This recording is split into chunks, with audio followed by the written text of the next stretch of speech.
Matt, so glad to see you. Thanks for joining. Yeah, thanks for having me. And like I said, it was a good bonding experience that we shared for 20 minutes.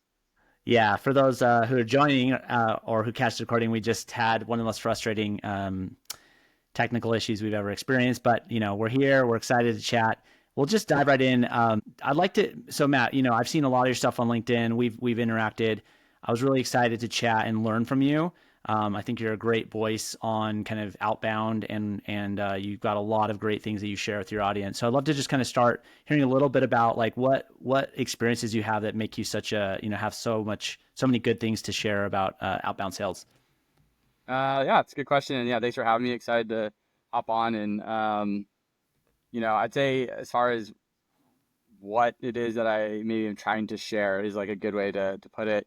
I always tie this back to pre-working in tech. I actually went to school for film and media and history, and I've always loved storytelling and like writing and did a little stint in LA, and then fell into tech because it was just like what all my friends were doing. It's kind of a classic, like, all your friends are making money and they're like, come join us. And I'm like, okay. Yeah. And so then when I found myself at Chili Piper, early days, there was no marketing team. Our director of revenue performance is what his title was, but he was like our head of sales. Michael Tuso was like a big voice back then in this, 2019. I had been out of the tech SaaS sales game for 3 or 4 years. And when I came back, LinkedIn was like a completely different beast. Similar to how it's a different beast today as it was in 2019. It's just like Right. Right. continuously Yep. evolving. And he Yep. was just always on there sharing stuff and, a LinkedIn influencer. And he was like, hey, BDR team, we need to get our name out there and we don't have marketing. And like, we sell to salespeople and marketing people. So start posting once a week. It doesn't need to be anything specific. It should not probably be about the product. You just get your voice out there. And again, a writer, a storyteller, I was like, okay, cool. Sounds fun.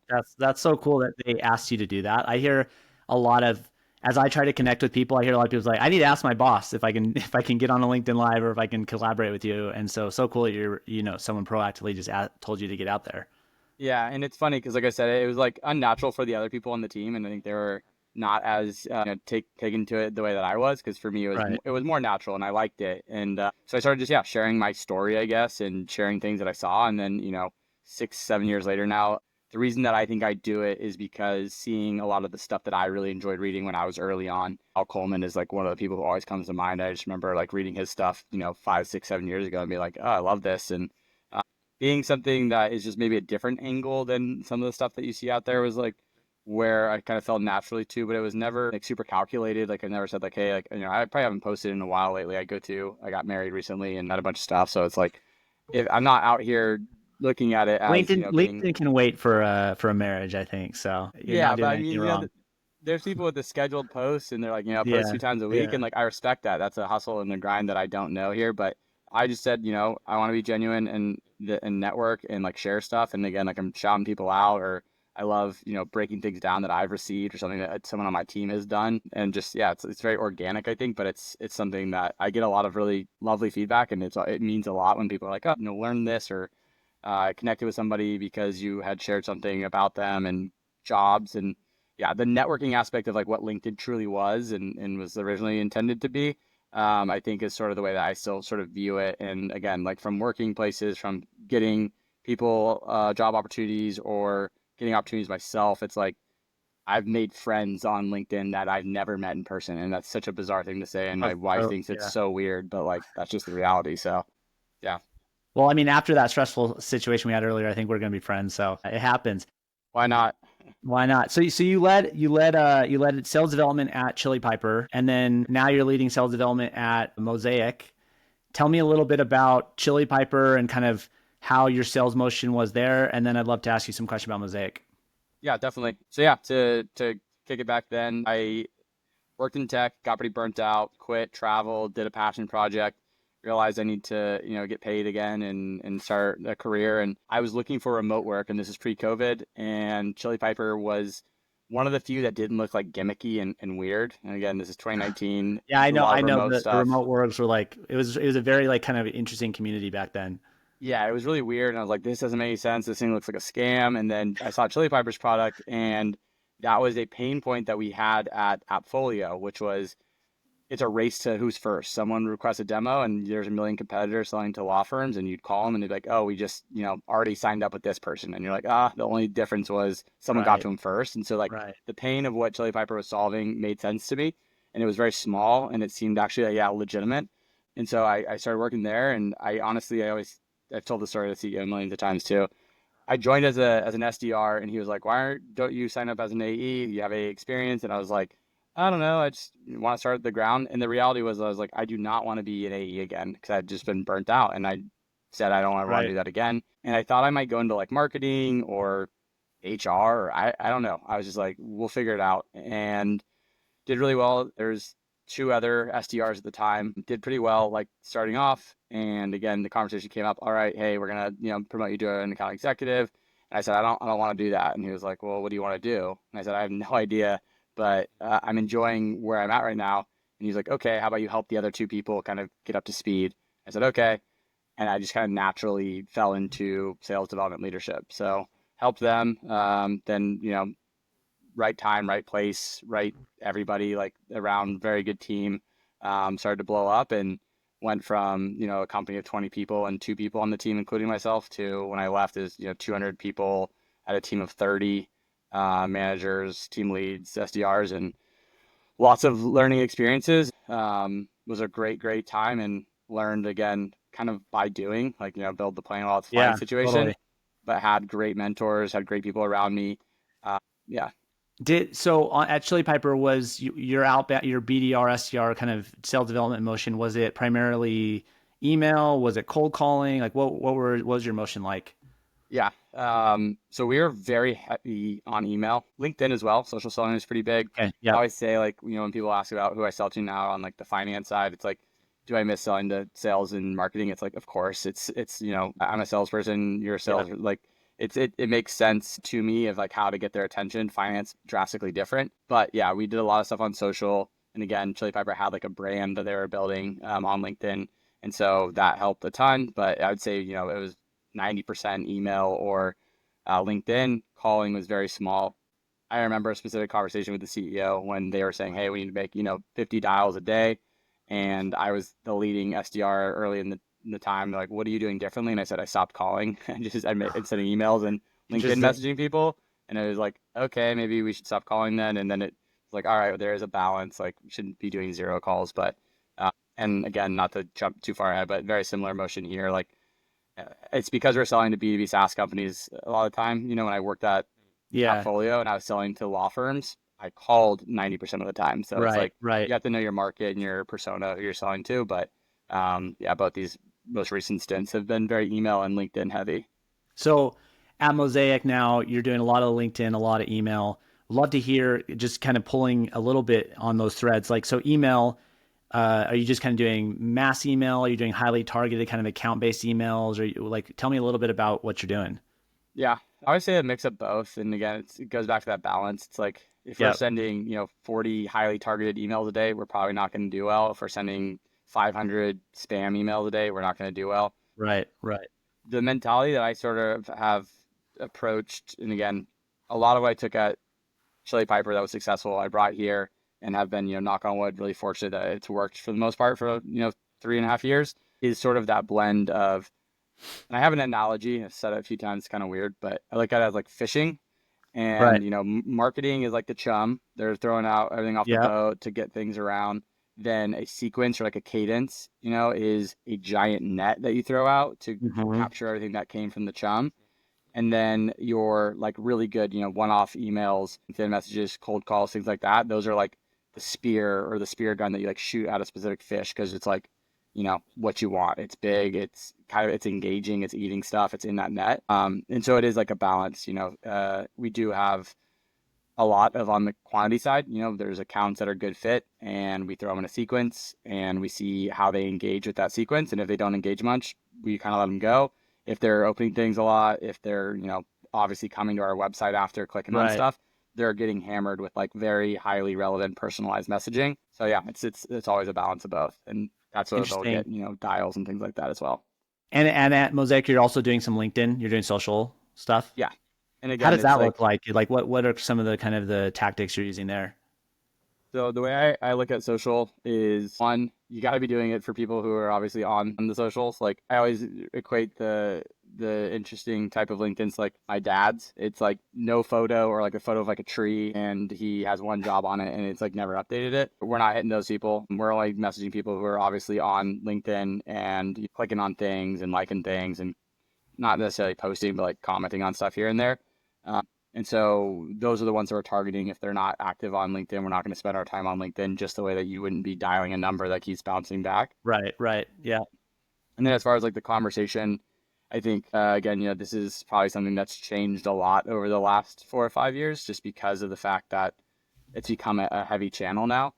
It's so much more a conversation rather than like a pitch or a sell or anything like Right. that. So rather than being like, hey Jeff, how's this going, or hey, are you struggling here? It's just like, hey Jeff, what's up? How have you been? Like just Yeah. trying to start some sort of conversation and like sharing content and resources and like not even telling them how we can help them, have a better planning season for 2025. Like the last thing we Interesting. want to do. It's Yeah, not about like an offer or a great pitch and just getting their eyeballs and trying to get a small percentage. It's just about trying to build a relationship or some kind of thousand interesting. percent. Yeah. Pulling on that thread, you said like that's something that's changed. What else has sort of changed in the outbound world that you've seen from kind of your time at Chili Piper to now? What are some of the big things you're noticing? I know, like I think you sent it over a little bit, but yeah, I mean the AI, absolutely, email deliverability, like all those things, it's drastically changed over the last few years. It changed from the jump from Chili Piper to Mosaic. I remember right as I was leaving Chili Piper, we were talking a lot about email deliverability, and I feel like I had known 6 months of it, and when I came to Mosaic, I was like an expert on it because I had 6 months of experience, and then it just like it was the topic of the year in like 2022, 2023 almost. So that was something that has changed the motions a lot and has changed the way we tier things out, changed the way that our limitations on what we're sending and the content specifically in those emails too, like less, images or videos, things like that. I've always been a big proponent of GIFs or GIFs inside of emails. Yeah, yeah, yeah, right, right. Big fan of that. That was something that an AE at Chili Piper did, and like it worked really well. And then we rolled it out across the team, and I brought that over to Mosaic, and it worked really well. But like now, you have to be a little bit more hitting. You Hmm. know, they have to be engaging with stuff. You can't just send out a cold GIF, or it's probably going to spam. Right. So that's a big one. And then AI noise. Dive in is like what's not different on that didn't even exist in Yeah, 2019 or I know, 2020, and right? now Yeah. it's everywhere. And I actually just took a screenshot this morning. I think I had like 6 cold emails, and I was like, I think 4 of these are AI. Like they Hmm. all look very similar. They're all touching on kind of the same like template or format. And so yeah, that's something that's drastically changed, and we've explored off and on a few times. All the big ones, the clays, the common rooms. I've chatted with people there. I have friends that work at places like that. We're not super involved as far as like we're not leveraging any of those tools currently. Right, right. I think there's obviously a ton of value in certain aspects. I think for our market, which is pretty niche, we're like personalization and like there's still that kind of human touch that matters. Like we've Yeah. explored some sort of automated stuff and it just didn't perform very well. So those are huge differences within, not just the last like 6 years, but even the last like 2 or 1.5. Right. Yeah, I think, I mean, one of the things, I recently talked to someone named Mike Keller. He's kind of like a, he's a really experienced salesperson. He had this take that we talked about a little bit, which is like essentially one of the issues with outbound is these AI kind of automated content are driving down deliverability, driving down open rates, and that's one of like I think like the sort of the bearish case or the negative case you'd make on outbound is like as the number of just like content generated by AI gets more and better, it's just going to continue to just flood the zone with crap, for lack of Yeah. a better word. So how are you thinking about that trend and how to like either leverage it or fight against it? Because I mean, I think we all believe there's going to be some version of outbound, but it's going to have to change dramatically. And so I'm curious what your thoughts are about that. Yeah. It's a good question. Like to dial it to the AI portion in general, it's like I said, is there aspects or industries or company sizes where it makes sense? I'm sure there are. I think again, it's just like we were talking about phone. Phone is the channel for construction and doctors' Yeah. offices, things like that. It's not for CFOs of B2B SaaS companies that are Series B and C. Right. Right. So Right. the AI portion, it's like, can it work? as an outbound mechanism for certain teams and industries? Absolutely. Is it great for all of them? No.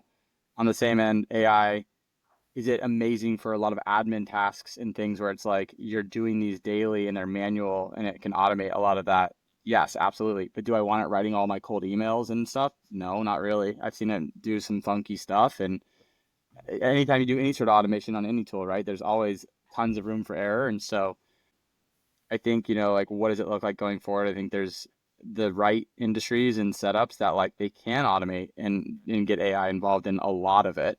Right, There's right. others where it's going to always be like, they refer to it as like your co-pilot or, your Yeah.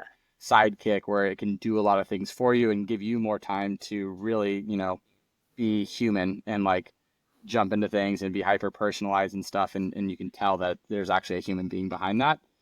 So I think it's a blend across the board. And I think, again, like, could we leverage it more? Absolutely.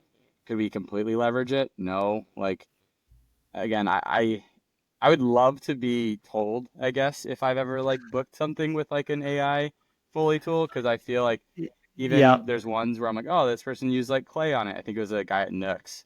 His name is Jared.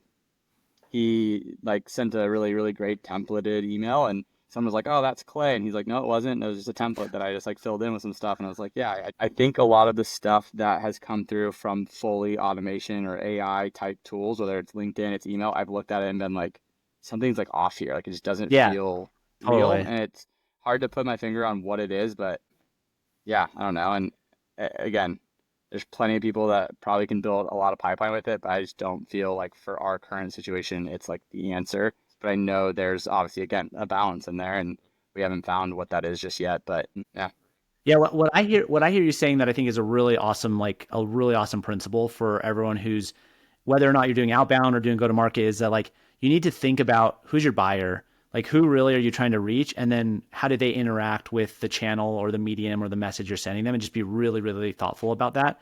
For example, like I'm a CEO of a Series A startup. Like I get hammered by so yeah, much outbound, and a lot of it is like for example, like you're never going to reach me through an AI email because my yeah, assistant is clearing it out. I have my assistant every single day. I literally have her just triage out all the stuff.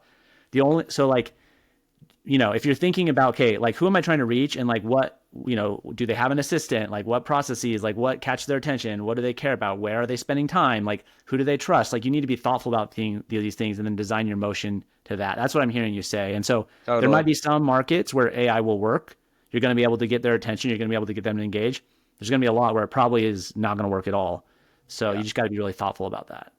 1000%. And I think also another one, and I'm like a good friend of mine just went over to Common Room and we chatted a bunch, and he like re-demoed me on something because I saw it like a year ago or something, and I was like, this looks awesome, but I still, the setup behind it too is something where like if it were to work accurately, and again, you see all these like advisors or consultants now with that stuff, it's like, could I learn that skill set? Sure, but like I would have to completely dive into that and like Yeah. remove a lot of my other priorities, Yep.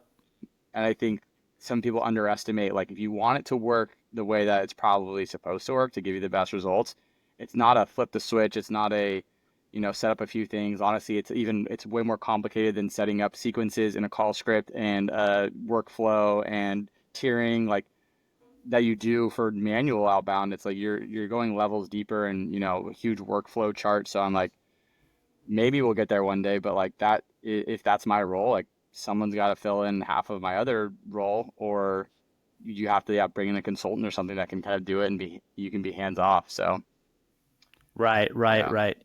Yeah. It's interesting because yeah, I think I think that's totally right. One of the things that I wanted to also ask you about is a lot of people who are in my network and people I speak with are founders, and a lot of founders. One of the big things they need to figure out is what's my go to market motion.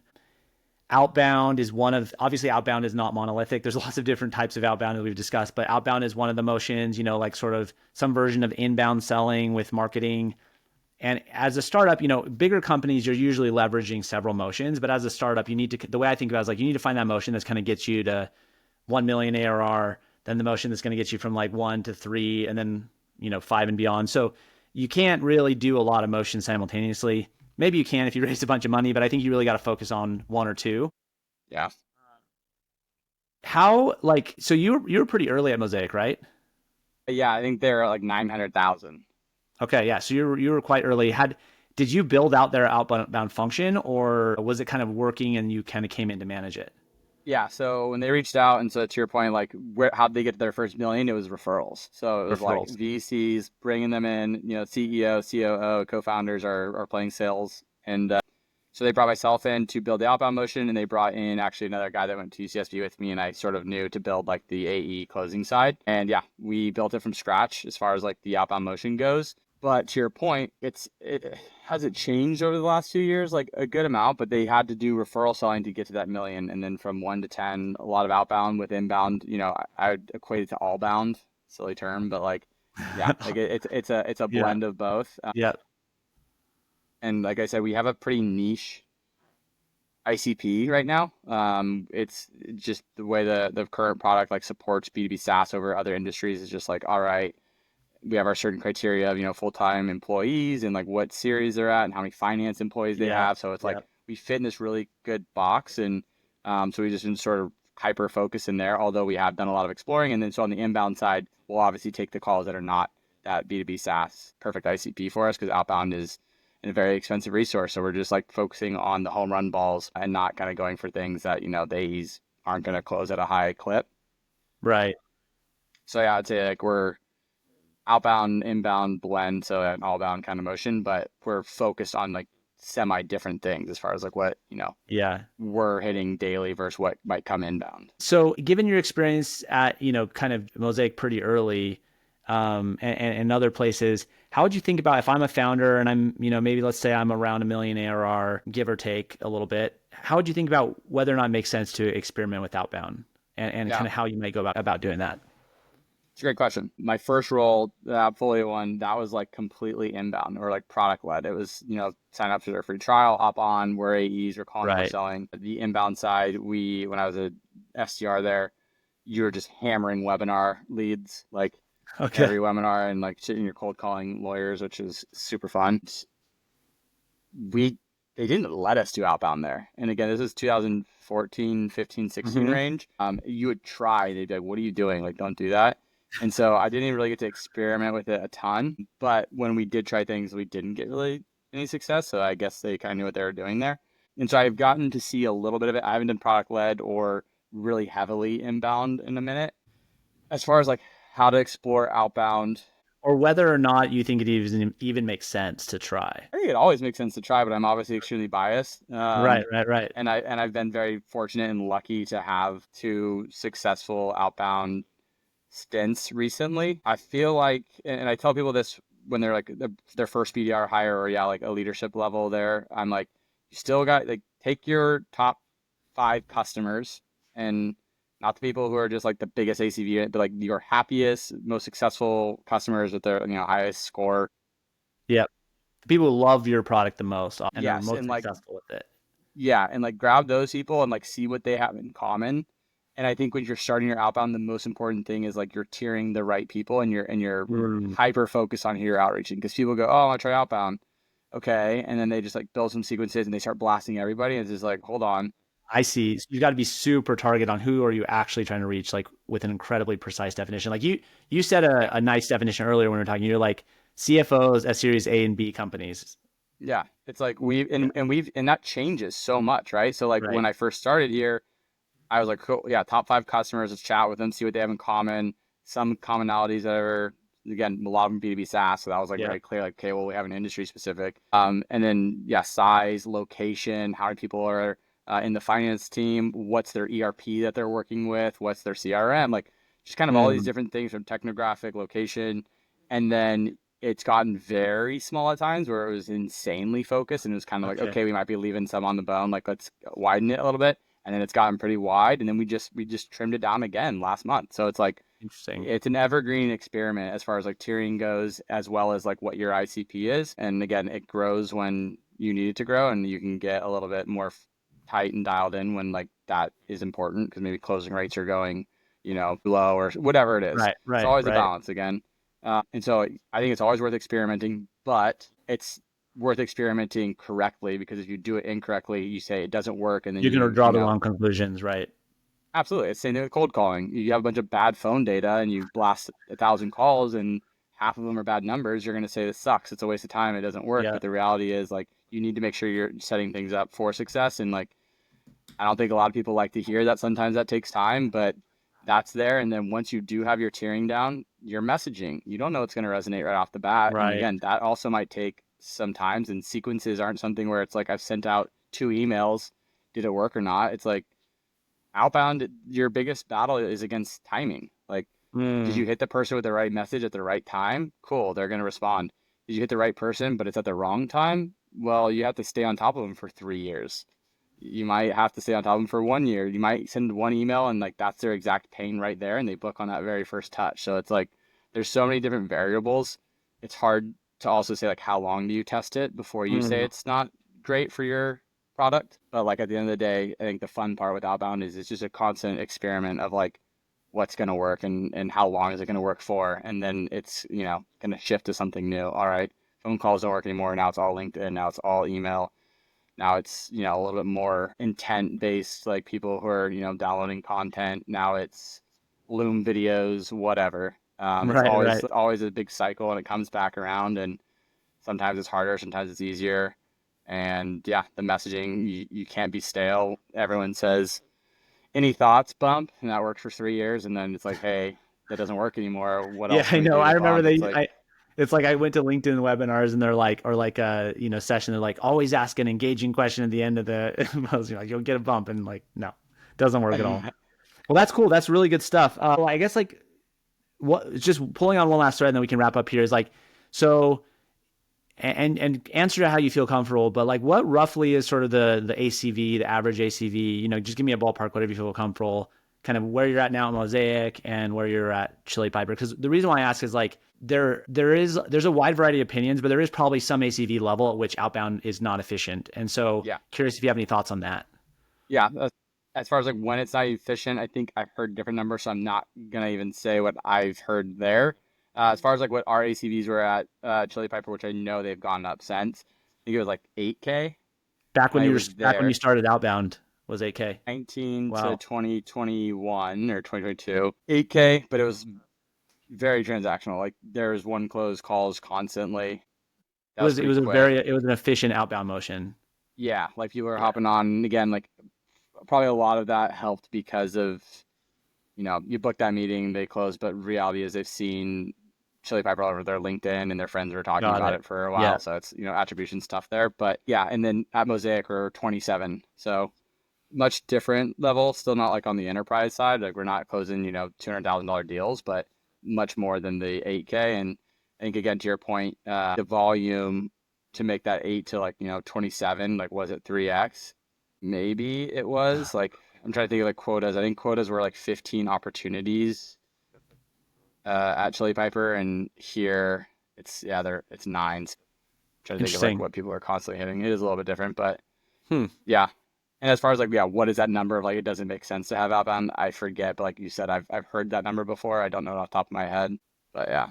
I Well, think I think that's awesome. yeah, You've had experiences sort of like probably the getting close to that lower bound of what works, and the reason yeah, why it worked and was efficient is because they had good brand, they had good social presence, they had probably good word of mouth, and then you're now kind of at the mid range, or maybe not even maybe lower mid, yeah.